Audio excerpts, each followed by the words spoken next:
Hello दोस्तों, मैं हूं आपका राजन। अगर आप हमको नहीं जानते हो तो जान लो यार। जानने के बिना वीडियो देखने का मज़ा ही नहीं आता। फिर जानो जानो जाओ हमारे चैनल पे जाओ, जो हमारी पिछली वीडियोज़ है उनको देखो, आप हमें अच्छी तरीके से जान जाओगे। एंड बात रही जो लोग हमें जानते हैं, भाई आपके रिक्वेस्ट पे तो ये वीडियो बनाया जा रहा है स्पेशल एडिशन का। तो दोस्तों जाओ, आप हमारे चैनल पे विजिट करो एंड कंटेंट अच्छा लगे तो सब्सक्राइब करो। एंड आज का जो ये हमारा एपिसोड है वो थोड़ा सा स्पेशल हमने बनाया आपके लिए, एंड इसमें हम अपने बारे में और डिटेल में आपको जानकारी बताएंगे। तो directly go to the video.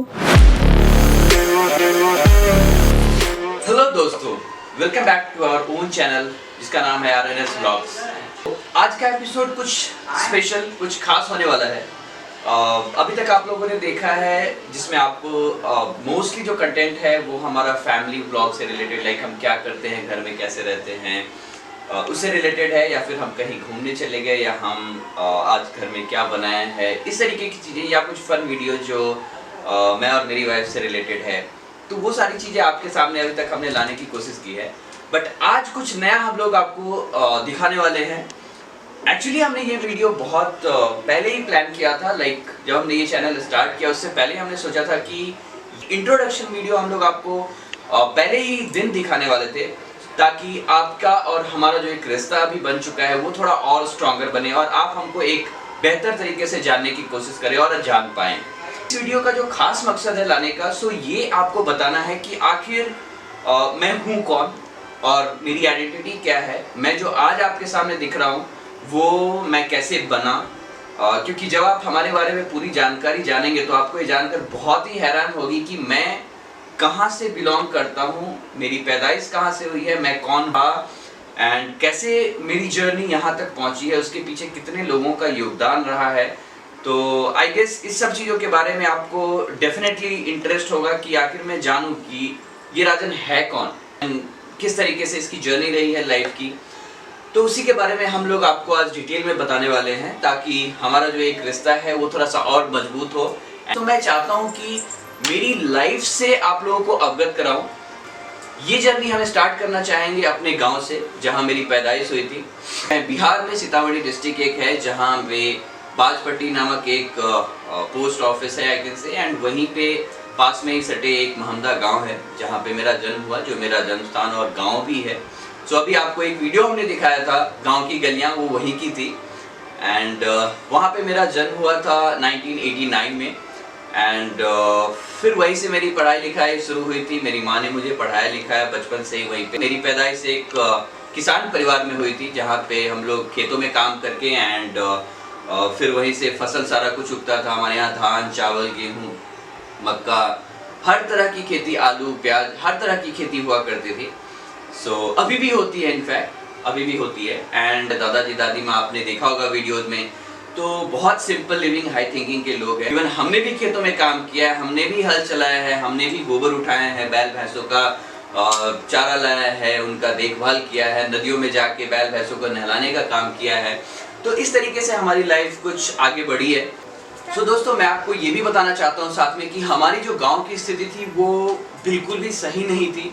And जहाँ पे हम लोग रहते थे, हम खेतों में काम किया करते थे। एंड जो हमारा घर था बचपन में वो मिट्टी का हुआ करता था।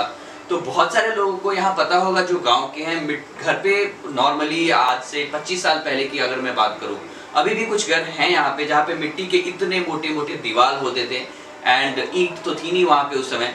तो वैसा हमारा घर था, ऊपर फूस के ही छप्पड़ होते थे, खरी का बना हुआ। तो ऐसे भी सिचुएशंस हमने देखे हैं लाइफ में, जहाँ पे मैं अगर आपको बताऊं तो आपको जान के बहुत ही आश्चर्य होगा कि एक बार बहुत ही आंधी तूफान आया था हमारे यहाँ पे। एंड हमारे घर के जो छप्पर थे वो उड़ गए थे। एंड लिटरली उस रात एक अगर दूसरा छोटा सा घर का कोना नहीं होता तो हम सब लोग भीग ही जाते थे वहाँ पे। हमें इवन रहने का भी सहारा नहीं था सही से, आप यूं ही समझ ले। तो हवा की रफ्तार का कहर कैसा होता है। पूरा का पूरा जो घर है, बेड है, सब कुछ सारा कुछ ऐसे ही भीग गया हमारा। एंड हम लोग बहुत ही परेशान हुए थे। तो उस समय से ही हमारे दिमाग में ये था कि ऐसे लाइफ नहीं जीनी है हमें। मैं इतना ही मेरे दिमाग में था। एंड एक और इम्पॉर्टेंट बात जो मैं बताना चाहता हूँ कि पापा बचपन से ही हमें ये पूछते थे कि बेटा तुम्हें क्या बनना है। वो पूछते थे तुम इंजीनियर बनोगे, डॉक्टर बनोगे या कलेक्टर बनोगे, क्योंकि पहले आपको पता है यही 3 ऑप्शन हुआ करते थे हमारे यहाँ। तो ये हर रोज नहीं तो सप्ताह में तो 2-3 बार पूछ ही देते थे जब मैं सोने जाता था।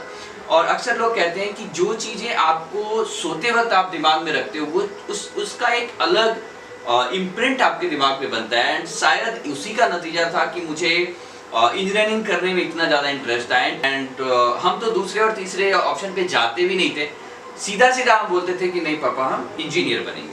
तो वो चीज़ें पता नहीं कैसे आ गई थी हमारे अंदर।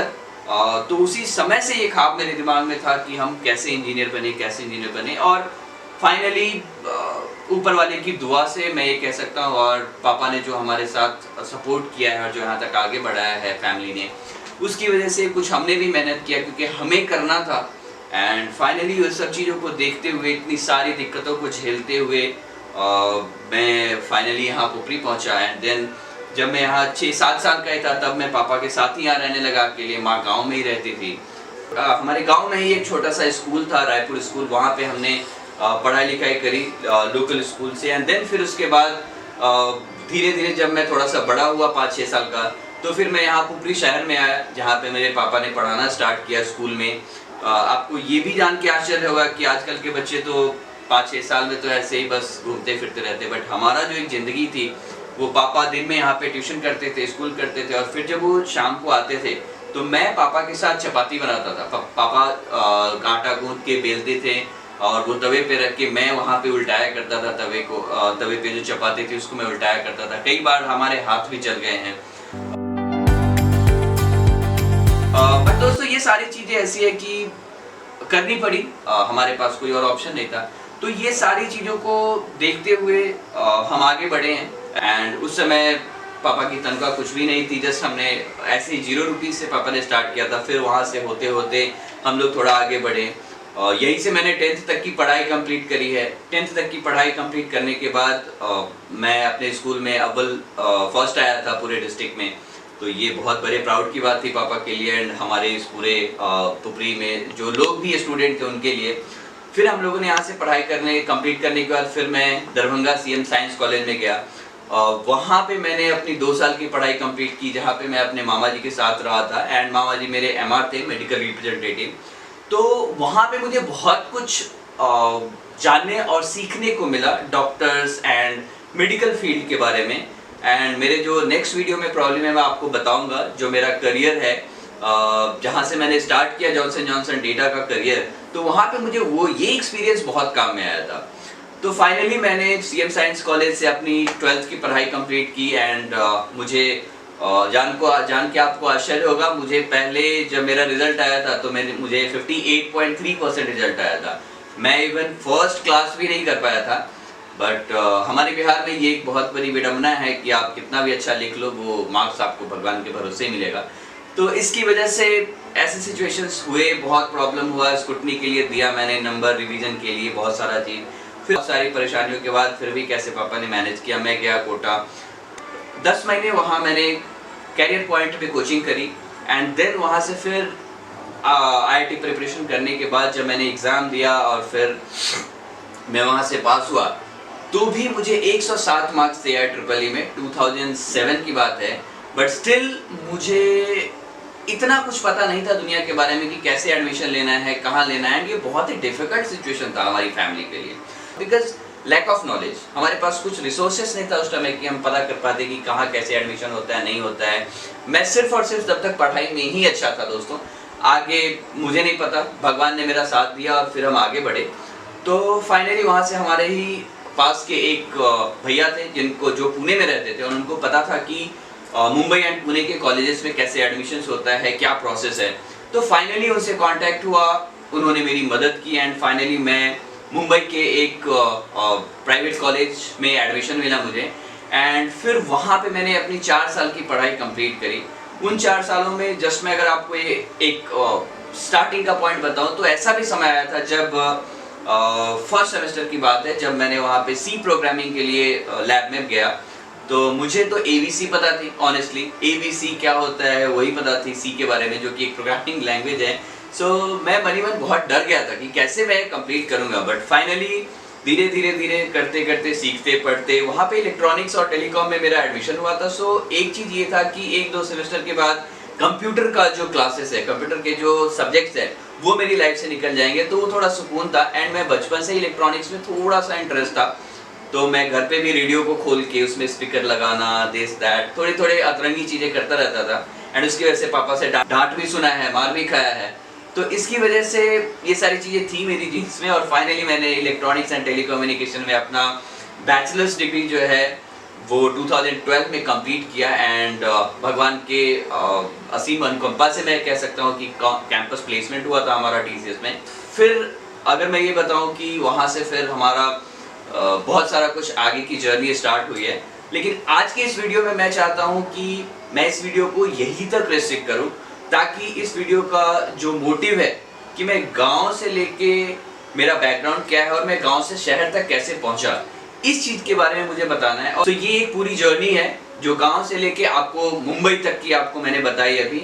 नाउ अगले वीडियो पार्ट 2 में आपको देखने को मिलेगा कि मैंने मुंबई में जब कॉलेज छोड़ा, तो कॉलेज छोड़ने के बाद मेरी लाइफ में क्या क्या परेशानियां आई, कैसे मैंने उसको ओवरकम किया।